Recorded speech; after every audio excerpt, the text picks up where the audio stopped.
Hello everyone, good evening. मैं शरद यादव आप सभी का स्वागत करता हूं आपके अपने यूट्यूब चैनल ग्लैंस एकेडमी पर। दोस्तों, इस सीरीज़ में हम लोग कवर कर रहे हैं घटना चक्र 2023 का लेटेस्ट एडिशन, और जिसमें हम लोग बायोलॉजी के अंतर्गत वर्गिकी के चैप्टर को कवर कर रहे थे, जिसमें हम लोगों ने डिटेल से ये सारे के सारे नोट्स पढ़ लिए थे। इन सभी चीज़ों को हम लोगों ने डिटेल से पढ़ लिया था कि इसमें क्या क्या होता है, प्रोटिस्टा, मोनेरा और आपका कवक, प्लांट, जंतु, ये सभी चीज़ों। और साथ ही साथ फिर हमने इसके 139 एमसीक्यूज़ भी कवर लगभग कंप्लीट कर लिए थे। कितने हो गए थे? 139। और आज हम लोग उसके आगे के एमसीक्यूज़ को सॉल्व करेंगे जो 140 नंबर से शुरू किया जाएगा। इसी के साथ मैं आपको बताते चलूँ कि इंडियन ज्योग्राफी की सीरीज़ को भी ऑलरेडी चलाया जा रहा है, जिसमें 14 to 15 क्लासेस ऑलरेडी हो चुकी हैं, और वर्ल्ड ज्योग्राफी को भी शुरू कर दिया गया है, जिसमें एक लेक्चर हो चुका है और आज शाम तक हो सकता है उसका सेकंड लेक्चर भी आ जाएगा। साथ ही अगर आप लोग यूपीएससी 2024 को टारगेट कर रहे हैं तो विजन आईएएस की मंथली मैगजीन को आप देख सकते हैं, जिसमें मई जून दोनों ही कवर हो चुकी हैं, और आज से ही जुलाई के लेक्चर की शुरुआत हो चुकी है। ऑलरेडी क्लास इस पर 3 बजे आ चुकी है। तो चलिए शुरू करते हैं क्वेश्चन नंबर 140 से। तो अब हम देखेंगे इसका क्वेश्चन नंबर 140 क्या कहता है। हाइड्रोफाइट किसे कहते हैं भाई? एक सामुद्रिक जानवर को, एक पौधी रोग को, या एक जलीय पौधे को, या एक जड़ रहित पौधे को? तो बी ऑप्शन इस करेक्ट हो जाएगा, क्योंकि एक जलीय पौधे को ही हाइड्रोफाइट कहते हैं, जो मृदा विहीन सतह पे उगता है, यानी जो पानी में उगता है, मृदा की इसको आवश्यकता नहीं होती। इसकी जड़ों का विकास भी जल में ही होता है। कहाँ पे होता है? जल में। यहाँ पर देखेंगे कि बहुत अधिक जल यानी H2O वाले स्थान पर पाए जाने वाले पौधों को हाइड्रोफाइट यानी जलोद्भिद कहते हैं। अब बहुत अधिक जल आपको कहाँ देखने को मिलेगा? नदी में देख सकते हो, तालाब में देख सकते हो, समुद्र में देख सकते हैं, महासागर में देख सकते हैं। ऐसी जगहों पे सामान्यतः मिट्टी नहीं होती है, तो मिट्टी के बिना पानी में उगने वाले पौधों को हम लोग हाइड्रोफाइट या जलोद्भिद कहते हैं। इसमें बड़े बड़े अंतराकोशी स्थान होते हैं, जिसमें भारी वायु भरी होती है, मतलब वायु भरी होती है, जो पौधों के तैरने में सहायक होते हैं। वायु क्या होती है? हल्की होती है, जिनकी वजह से ये पौधे इसमें तैरते रहते हैं, और इन पौधों में यांत्रिक ऊतक भी बहुत कम विकसित होते हैं, अर्थात तना, और उनका पूर्ण अभाव देखने को मिल जाता है कभी कभी। तो अच्छा, एक रिक्वेस्ट रहेगी अगले क्वेश्चन से पहले कि अगर आप लोगों ने चैनल को अभी तक सब्सक्राइब नहीं किया तो प्लीज़ चैनल को सब्सक्राइब जरूर कर लीजिएगा दोस्तों। और अगर आप इसकी पीडीएफ लेना चाहते हैं तो डिस्क्रिप्शन बॉक्स में एक व्हाट्सअप नंबर दिया है, जहां पर आप मैसेज करके पूरी जानकारी वहां से ले सकते हैं, पीडीएफ ले सकते हैं। साथ ही साथ टेलीग्राम चैनल और डिस्कशन ग्रुप दोनों का ही लिंक डिस्क्रिप्शन बॉक्स में, जहाँ पर आप ज्वाइन करके अपनी सारी क्वेरी हमें दे सकते हैं, जहाँ से हम उसके बारे में चर्चा करेंगे। तो चलिए, क्वेश्चन नंबर 141 है, चट्टान पर उगने वाले पादप को क्या कहते हैं? अब ध्यान दीजिएगा, चट्टान पर उग रहे हैं।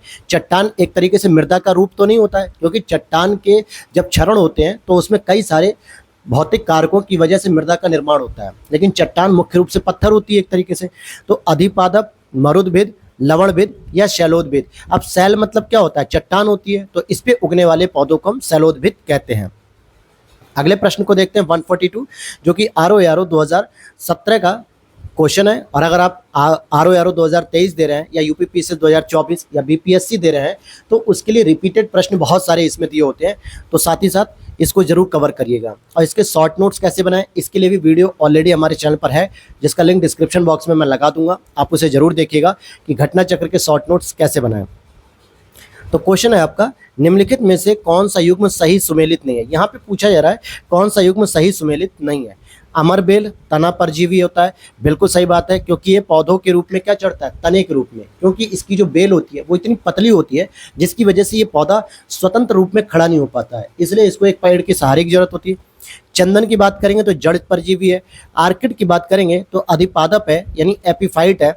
लेकिन घटपाणी की बात करेंगे तो ये जलोद्भिद नहीं है, क्योंकि ये जो घटपाणी होते हैं, सामान्यतः इनको नेपेंथिस भी कहते हैं, ये आपके मृदा में ही होते हैं, लेकिन ऐसी मृदा में ये पौधे पाए जाते हैं जहाँ पे नाइट्रोजन की कमी होती है। और इस नाइट्रोजन की कमी को पूरा करने के लिए ये कुछ पौधों को या कुछ कीटों को जो है कि क्या करते हैं? अपने अंदर खा जाते हैं एक तरीके से, जहाँ से इनको नाइट्रोजन की पूर्ति हो जाती है। यहाँ देखेंगे कि घटपाणी नेपेंथिस कुल का कीट भक्षी पौधा है, कीटों का भक्षण करता है। ये पौधे मुख्यतः शाक होते हैं, दलदली और अधिक नम स्थानों पर उगते हैं। जलोद्भिद से आशय अंशतः अथवा पूर्णतः जल निमग्न पौधों से होता है। इस प्रकार के पादप जलीय पर्यावरण में रहने के एवं विकसित होने के लिए अनुकूल होते हैं। चंदन आंशिक मूल परजीवी होता है। अगला प्रश्न है, यहाँ पर आप देखेंगे पूछा जा रहा है, निम्नलिखित कथनों पर विचार कीजिए। जेली रुदन का कारण अम्ल की अधिकता होती है। गन्ने के लिए सर्वाधिक अनुकूल जैव जो उर्वरक होती है, बायो फर्टिलाइजर, वो राइजोबियम होती है। और आगे देखते हैं, 2 स्टेटमेंट और होंगे यहाँ पे। नमकीन पानी में उगाए जाने वाले पौधे थैलोफाइट्स होते हैं और सुसुप्तावस्था तोड़ने वाला हार्मोन साइटोकाइनिन होता है। तो आप यहाँ पर देखेंगे कि चौथा ऑप्शन तो सही है कि सुसुप्तावस्था, अर्थात कि जो पौधे या जिनके बीजों में इतनी ताकत नहीं होती है कि वो एक पौधे को बड़ा रूप दे सकें, एक पेड़ का रूप दे सकें, तो इनको तोड़ने के लिए अर्थात उनकी सुसुप्तावस्था को खत्म करने के लिए साइटोकाइनिन जो हार्मोन होता है वो पौधों में पाया जाता है, जिसकी वजह से पौधे बड़े होते हैं और फलते फूलते हैं। चौथा स्टेटमेंट यहाँ पर सही है और पहला स्टेटमेंट सही है। तो दोनों के बारे में बात कर लेते हैं यहाँ पर जरा। जेली रुदन का कारण अम्ल की अधिकता होती है, इसलिए पहला स्टेटमेंट सही है। बीजों की सुसुप्तावस्था तोड़ने वाले हार्मोन को हम जिब्रेलिन तथा साइटोकाइनिन, दो अलग अलग होते हैं, तो यहाँ पर ऑप्शन में आपको साइटोकाइनिन दिया था। गन्ने के लिए सर्वाधिक अनुकूल जो जैव उर्वरक होते हैं वो एजिटोबैक्टर होते हैं, न कि राइजोबियम, क्योंकि राइजोबियम जो होते हैं वो दलहनी फसल, गेहूं की फसलों के लिए इंपॉर्टेंट होते हैं। और नमकीन पानी में उगने वाले पौधों को हम हेलोफाइट्स कहते हैं, थैलोफाइट्स नहीं कहते हैं, हेलोफाइट्स कहते हैं। अगला प्रश्न है आपका, दोबारा देखिए, आरओ मेंस 2017 का। जैविक और अजैविक घटकों के बीच मध्यस्थ के रूप में क्या काम करते हैं? तो इसी को हम कहते हैं उत्पादक, क्योंकि जैविक के तौर पे ये हो जाएंगे उत्पादक और अजैविक के तौर पे क्यों हो जाएंगे? ये आपके जैसे जो कीट पक्षी होते हैं, जैसे पौधे पानी लेते हैं, हवा लेते हैं, वायु लेते हैं, प्रकाश लेते हैं, तो ये अजैविक घटक होते हैं। और पौधे जो है कि इनके जैविक घटकों के साथ क्रिया करके भोजन बनाने की क्रिया को संपन्न करते हैं। अब जैसे यहाँ पर आप देखेंगे कि उत्पादक या स्वपोषी जीव जैविक और अजैविक घटकों के बीच मध्यस्थ के रूप में कार्य करते हैं। निम्नलिखित में से किसका सही सुमेल नहीं है? तो यहाँ पे सही सुमेल की बात पूछ रहा है, तो स्वजीवी को हम क्या कहेंगे? उत्पादक कहेंगे। परोपजीवी को उपभोक्ता, मृतोपजीवी को विभंधक भी कह देते हैं कभी कभी, या फिर आप इसे अपघटक भी कहते हैं। क्या कहते हैं इसे? आप अपघटक भी कह सकते हैं, डिकम्पोजर जो होते हैं। लेकिन तृणभक्षी जो होते हैं वो गौण उपभोक्ता नहीं होते हैं। यही ऑप्शन यहाँ पर आपका गलत हो जाएगा। पढ़ते हैं, जो उत्पादक होते हैं यानी प्रोड्यूसर, ये स्वजीवी होते हैं जो कि अपना भोजन स्वयं बना लेते हैं। और जो उपभोक्ता होते हैं कंज्यूमर, ये परोपजीवी होते हैं, अर्थात दूसरे जीवों से अपना भोज्य पदार्थ ग्रहण करते हैं। विभंधक या जिनको हम अपघटक कहते हैं, ये मृतोपजीवी होते हैं जो कि अपना भोज्य पदार्थ मृत जीवों से ग्रहण करते हैं। तृणभक्षी गौण उपभोक्ता न होकर प्राथमिक उपभोक्ता होते हैं जो कि शाकाहारी होते हैं। अगले ऑप्शन को देखते हैं, प्रश्न को एमपीपीसीएस प्रीलिम्स 2016 में पूछा गया है। प्रथम पोषक स्तर के अंतर्गत क्या आते हैं? शाकाहारी जंतु, सर्वभक्षी जंतु, मांसाहारी जंतु या हरित पादप? तो ध्यान दीजिएगा, प्रथम पोषक स्तर पे कौन होते हैं? हरित पादप। और इन पर निर्भर रहने वाले जो सेकंड नंबर पे आते हैं, द्वितीय पोषक स्तर, वो होते हैं आपके शाकाहारी। और शाकाहारी पर निर्भर रहने वाले तीसरे स्तर पे आते हैं वो होते हैं मांसाहारी पोषक स्तर। तो इस तरीके से आप देखेंगे कि यहाँ पादप आ जाएंगे पहले नंबर पे, फिर इन पर रहने वाले निर्भर शाकाहारी आ जाएंगे, फिर इन पर निर्भर रहने वाले यहाँ पे मांसाहारी आते हैं। तो यहाँ आप पढ़ेंगे कि वे सभी पौधे जो कि प्रकाश संश्लेषण के द्वारा भोजन का निर्माण करते हैं प्राथमिक पोषक या उत्पादक कहलाते हैं। और पौधे प्रकाश संश्लेषण हरे रंग के लवक क्लोरोफिल की सहायता से करते हैं और क्लोरोफिल के कारण ही पौधे हरे देखने को मिलते हैं। अगला प्रश्न है यहाँ पे यूपीएससी आपका आईएएस प्रीलिम्स 2021 का प्रश्न है। जीवों पर निम्नलिखित प्रकारों के पर विचार कीजिए कि कॉपीपोड है, डायटम है, साइनोबैक्टीरिया है, फिर फोरामिनिफेरा है। उपयुक्त में से कौन से जीव महासागरों की आहार श्रृंखलाओं में प्राथमिक उत्पादक हैं? तो आपको 2 और 3 ऑप्शन दिखेगा, क्योंकि साइनोबैक्टीरिया कोई हम लोग क्या कहते हैं? ब्लू ग्रीन एल्गी यानी बीजीए, जो नील हरित शैवाल होते हैं, शैवाल यानी उत्पादक स्तर के पौधे होते हैं। और डायटम भी एक समुद्री घास होती है। तो ये दोनों ही प्राथमिक उत्पादक होते हैं। तो 2 और 3 ऑप्शन यहाँ पे सही हो जाएगा। पढ़ते हैं, साइनोबैक्टीरिया पानी में प्राकृतिक रूप से पाए जाने वाले सूक्ष्म जीव हैं जो प्रकाश संश्लेषण द्वारा अपना भोजन बनाते हैं। इन्हें नील हरित शैवाल भी कहा जाता है। डायटम प्रकाश संश्लेषण करने वाले शैवाल हैं। ये ताजे और समुद्री जल दोनों में पाए जाते हैं। ये जलीय खाद्य श्रृंखला के प्राथमिक उत्पादक हैं। फोरामिनिफेरा विषमपोषी जीव हैं जो छोटे जीवों और कार्बनिक पदार्थों का उपभोग करते हैं। कॉपीपोड्स छोटे क्रस्टेशियंस का एक समूह होते हैं जो मीठे व खारे दोनों तरीके के जल में पाए जाते हैं। तो ये दोनों ही उपभोक्ता होते हैं।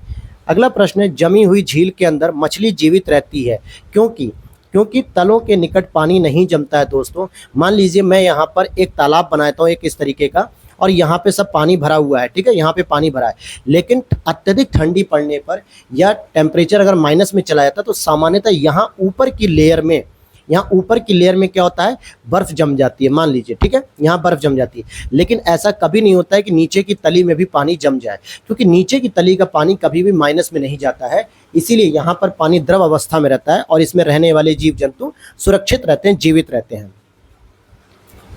यहाँ पर देखेंगे कि सर्दियों के मौसम में जब बाहरी तापमान जल के हिमांक बिंदु से कम हो जाता है, यानी कि 0 डिग्री से कम हो जाता है, तो झीलें और नदियां जम जाती हैं। परंतु इस दशा में झील या नदी के केवल ऊपर की परत जमती है, नीचे की नहीं, जो मैंने अभी आपको दिखाया डायग्राम में बना के। ऊपरी परत के नीचे जल अपने तलर रूप में ही विद्यमान रहता है, इसलिए मछलियां तथा अन्य जलीय प्राणी जमी हुई झीलों में भी जीवित रह सकते हैं। अगला प्रश्न है यहाँ पर, जल से बाहर निकाल ली जाने पर मत्स्यां मर क्यों जाती है, मतलब मछलियां क्यों मर जाती हैं? क्योंकि उन्हें ऑक्सीजन अधिक मात्रा में प्राप्त होती है, ऐसी कोई बात नहीं है। उनका शारीरिक ताप बढ़ जाता है, ऐसा भी कुछ नहीं है।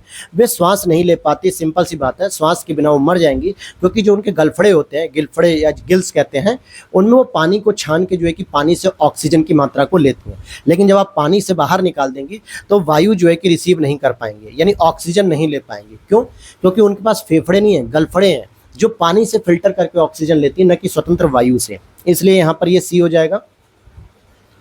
यहाँ पे आप पढ़ सकते हैं कि जल से मछलियों को बाहर निकाल देने पर वे मर जाती हैं, क्योंकि वे श्वसन क्रिया नहीं कर पाती हैं बाहर। मछलियाँ श्वसन के लिए गलफड़े पाए जाते हैं मछलियों में, जो कि पूर्णतः जल में घुली हुई ऑक्सीजन को ही ग्रहण करने के लिए अनुकूलित है। अगला प्रश्न है आपका, मछलियों में सामान्यतः श्वसन होता है किसके द्वारा? गलफड़ों के द्वारा होता है। अगला प्रश्न है, सेब के फल में लाली का कारण क्या है? क्योंकि जैसे मान लीजिए आपने एक सेब को काट दिया, तो वो क्या होता है, थोड़ी देर बाद उसमें आप देखेंगे कि कुछ लाल लाल प्रकार का रंग हो जाता है, यानी कि हम लोगों को लगता है कि ब्राउन क्यों हो रहा है, रेड क्यों हो रहा है, तो वो आपके एंथोसाइनिन की वजह से होता है। किसकी वजह से होता है? एंथोसाइनिन की वजह से उसमें लाली आती है। कैरोटीन की बात करेंगे तो जो गाजर लाल होता है दोस्तों, गाजर जो लाल होता है वो कैरोटीन की वजह से होता है। टमाटर की बात करेंगे तो टमाटर आपका लाइकोपीन की वजह से लाल होता है। और जेंथोफिल जो होता है ये हल्दी के लिए होता है, जो कि पीले रंग के लिए होता है जेंथोफिल। यहाँ पर समझते हैं, सेब के फल में लाली का कारण एंथोसाइनिन नामक एक वर्णीय लवक होता है। लाल नारंगी रंग के वर्णक जैसे कैरोटीन गाजर में देखने को मिलता है, टमाटर लाइकोपीन में, पीले रंग के लिए जेंथोफिल हल्दी में देखने को मिलती है, और चुकंदर में विटरनिन वर्णक होते हैं। और ये प्रश्न कई बार पूछे जाते हैं एग्जाम में, इसलिए इस पर ध्यान दीजिएगा। अगला प्रश्न ही आप देख सकते हैं कि मेंस 2016 में पूछा गया है कि किसके कारण टमाटर का रंग लाल होता है। तो अभी मैंने आपको बताया कि लाइकोपीन के कारण टमाटर क्या होता है, लाल होता है। कैरोटीन किसके लाल के कारण बनता है? गाजर के लिए। और एंथोसाइनिन ये सेब के लालपन के लिए जिम्मेदार होता है। यहाँ पर पढ़ेंगे कि लाइकोपीन एक चमकदार लाल रंग का कैरोटीन होता है, जो कि टमाटर में गहरे रंग के लिए होता है, गहरे लाल रंग के लिए उत्तरदायी होता है। सेब में फल का जो लाली आती है वो एंथोसाइनिन की वजह से, और कैरोटीन गाजर में जो नारंगी रंग जो है कि उत्तरदायी होता है। अगला प्रश्न है आपका, निम्नलिखित में से कौन सा टमाटर के लाल रंग के लिए उत्तरदायी है? तो अभी हमने बताया कि लाइकोपीन। क्या होता है उसका उत्तर? लाइकोपीन हो जाएगा। अगला यहाँ पे प्रश्न है कि टमाटर में लाल रंग का कारण है, टमाटर में लाल रंग का कारण क्या है? लाइकोपीन है, ठीक है। और कैप्सेसिन क्या होता है? ये मिर्च के तीखेपन के लिए जिम्मेदार होता है, जो मिर्च तीखी होती है। जेंथोफिल पीले रंग के लिए स्पेशली हल्दी में देखने को मिलती है।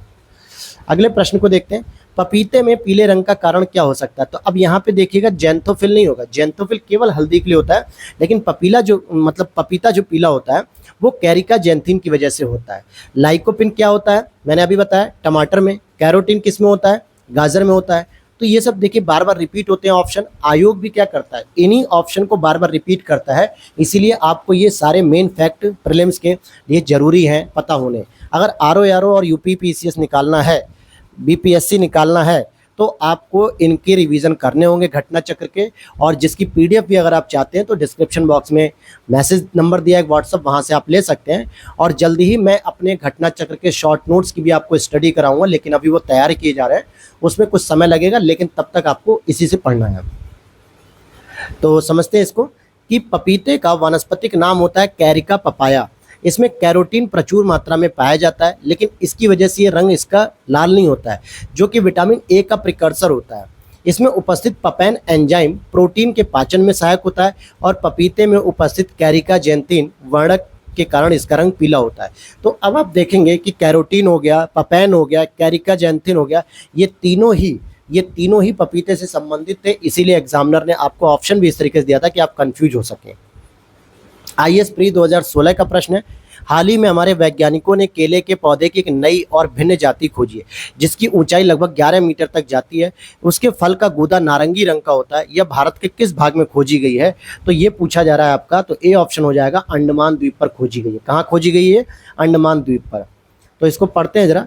भारतीय वनस्पतिक सर्वेक्षण यानी बोटेनिकल सर्वे ऑफ इंडिया के वैज्ञानिकों ने अंडमान द्वीप के उष्णकटिबंधीय वर्षा वनों से केले की एक नई प्रजाति को खोजा है जिसे मूसा इंड अंडमोनेसिस कहता है। इस नई प्रजाति की ऊंचाई लगभग 11 मीटर होती है और केले की प्रजातियां लगभग 3 से 4 मीटर तक ऊंची होती है सामान्य केले की, लेकिन इसकी बहुत ऊंची होती है। और गुच्छे में पकने से पहले यह केला हरे रंग का होता है, लेकिन पकने के बाद इसके छिलके पीले और गूदे का रंग नारंगी हो जाता है। जबकि हम लोग जो घरों में केला खरीद के इस समय नॉर्मल खाते हैं वो कच्चे पे तो हरा होता है, पकने के बाद उसके छिलके पीले होते हैं, लेकिन अंदर का एरिया आप देखेंगे तो हल्का क्रीमी कलर होता है, या यूँ कहते हैं कि थोड़ा सा आप देखेंगे कि दूध के हल्के पीलेपन की तरह होता है, क्रीमी कलर होता है। नारंगी कलर का केला नहीं खाया हम लोगों ने। अगला प्रश्न यहाँ पे पूछा जा रहा है आपसे, निम्न में से जीवित प्राणियों का कौन सा एक समूह स्पीसीज से संबंधित है? स्पीसीज से संबंधित है, तो यहाँ पर हमें देखना होगा ऑप्शन क्या है। तो आप देखेंगे चीनी, अमेरिकी, भारतीय और काले अफ्रीकी, ये प्रजातियों के बारे में बता रहे हैं, जबकि चीता, शेर, कबूतर, छिपकली, मगरमच्छ ये जब जो है कि जानवरों के बारे में बता रहे हैं। स्पीसीज का मतलब होता है जो क्षेत्र विशेष से संबंधित होती है, जैसे किसी देश के स्थान से संबंधित होती है, तो उसे हम लोग स्पीसीज कहते हैं। तो ए ऑप्शन इज करेक्ट हो जाएगा। अब यहाँ पर आप समझिएगा कि जीवित प्राणियों का समूह चीनी, अमेरिकी, भारतीय, काले अफ्रीकी एक ही स्पीसीज यानी होमो सैपियन से संबंधित है, शेष जंतुओं का समूह है। अगले प्रश्न को देखते हैं। बीपीएससी प्री री एग्जाम जो 2022 में हुआ था, कवक पौधों में नहीं पाया था। कवक पौधों में क्या नहीं पाया था? पर्णहरित नहीं पाया था। अगर पर्णहरित होता तो ये भोजन बनाने में सक्षम होते और ये स्वपोषी कहलाते, लेकिन ये होते क्या है कवक? ये परपोषी होते हैं, क्योंकि इनके पास पर्णहरित नहीं होता है, जिसकी वजह से ये भोजन नहीं बना पाते हैं। अब यहाँ पर आप देखेंगे कवकों में पर्णहरित नहीं पाया जाता है, इसी कारण इन्हें पादप वर्ग में नहीं रखा जाता, हालांकि पहले इन्हें पादप वर्ग में रखा जाता था। खमीर एक उदाहरण है, खमीर ईस्ट का उदाहरण है। ईस्ट यानी कि खमीर को ही कहते हैं, जो कवक के उदाहरण में आता है फंगस के रूप में।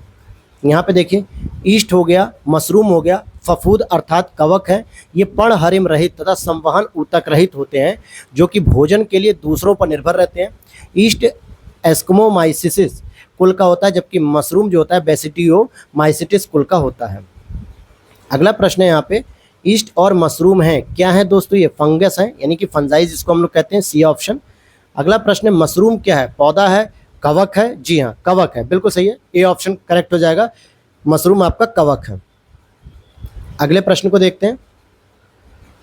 क्वेश्चन नंबर 162, रसेदार सब्जियों में प्रयोग होने वाला जो मशरूम होता है वो क्या होता है? वो भी कवक होता है। जो हम लोग मशरूम खाते हैं अपने घरों में, जो पैकेट्स में आते हैं 50 से 60 रुपए का पूरा बंडल होता है, तो वो क्या होता है? मशरूम होता है, मतलब कवक होता है। अगला प्रश्न है यहाँ पे, कभी कभी समाचारों में उल्लिखित गुच्छी के संदर्भ में निम्नलिखित कथनों पर विचार कीजिए। यह एक कवक है, यह कुछ हिमालयी वनों क्षेत्रों में उगती है, उत्तर पूर्वी भारत के हिमालय की तलहटी में इसका वाणिज्यिक रूप से खेती होती है। अब यहाँ पे यूपीएससी ने पूछा कौन सा कथन सही है? केवल एक, केवल तीन, एक, दो और तीन। और ये जो प्रश्न है दोस्तों, ये आईएएस 2022 में पूछा जा चुका है, तो इसका सी ऑप्शन हो जाएगा, एक और दो दोनों ही सही है। ये कवक है और हिमालयी वन क्षेत्रों में उगती है, न कि हिमालय की तलहटी में। हिमालय की तलहटी में इसका वाणिज्यिक रूप से खेती नहीं होती है।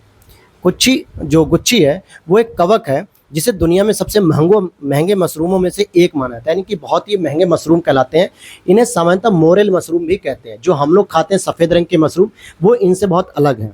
वस्तुतः गुच्छी जंगली प्रजाति के मशरूम है जो हिमाचल प्रदेश, उत्तराखंड, जम्मू कश्मीर जैसे हिमालयी क्षेत्रों में उगते हैं।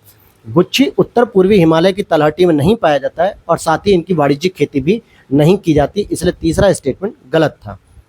अगला प्रश्न है यहाँ पर, यूपीएससी आईएएस 2021 का प्रश्न है, निम्नलिखित समूहों में से किनमें ऐसी जातियां हैं जो अन्य जीवों के साथ सहजीवी संबंध बना सकती हैं?